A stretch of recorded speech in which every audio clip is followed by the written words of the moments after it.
আসসালামু আলাইকুম, ইশরাত কিচেনে স্বাগতম। আজ আমি নিয়ে এলাম একটি ভর্তা রেসিপি। মাশাআল্লাহ, এই ভর্তাটা যেটা বানিয়েছিলাম এটা খেতে মানে এত সুস্বাদু, আর মনে হচ্ছে খাবার প্রত্যেকটা ভাতের প্রতিটা লোকমার সাথে মনে হচ্ছিল অমৃত খাচ্ছি। তো আমি এখানে নিয়েছি চিংড়ি শুটকি। তো শুটকিটাকে আমি প্রথমে পরিষ্কার করে নেব।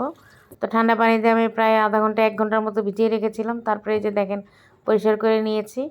আর আমি আজকে ভর্তাটা বানাবো লাউয়ের যে খোসাটা সেটা দিয়ে, আর আলু কেটে নিয়েছি ছোলকা সহ। আর ভর্তার জন্য প্রয়োজনীয় মরিচ, পেঁয়াজ আর রসুন। তো একটা প্যানে সরষের তেল দিয়ে প্রথমে আমি রসুনগুলোকে হালকা একটু টেলে নেব। নেওয়ার পরে এখানে শুকনো মরিচ দিয়ে হালকা করে একটু ভেজে নেব, পুড়িয়ে ফেলবো না। তো ওই প্যানেই এক পাশে আমি দিয়ে দিলাম শুটকিগুলো, চিংড়ি শুটকি। তো শুটকি, রসুন আর শুকনো মরিচ সাথে আরও কতগুলো কাঁচামরিচ দিয়ে সামান্য একটু লবণ আর হলুদ দিয়ে একটু ভেজে নিলাম। আর এখন এই পর্যায়ে দিয়ে দিলাম লাউয়ের খোসা আর আলু, দিয়ে দিলাম লবণ আর সিদ্ধ হওয়ার জন্য সামান্য পরিমাণে একটু পানি। তো এই যে আমি পেঁয়াজটা আগে দিইনি, এখন দিয়ে দিলাম কতগুলো ধনেপাতা কুচি দিয়ে এখন ভর্তাটাকে ভালো করে ভেজে নেব।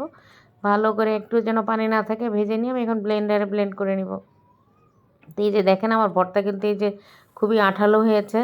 তো দেখতে যেমন সুন্দর হয়েছে, খেতেও কিন্তু মানে খুবই সুস্বাদু হয়েছিল, মনে হচ্ছিল যেন অমৃত। তো ভর্তাটা খাওয়ার সাথে সাথে আমার বাচ্চার মা আজকে এটা কী বানিয়েছে, এটা তো অনেক স্বাদ। তো এই হলো আমার আজকের রেসিপি। আপনারা এইভাবে ট্রাই করে দেখবেন। আমার চ্যানেলের পাশেই থাকবেন, আমার জন্য দোয়া করবেন। আসসালামু আলাইকুম।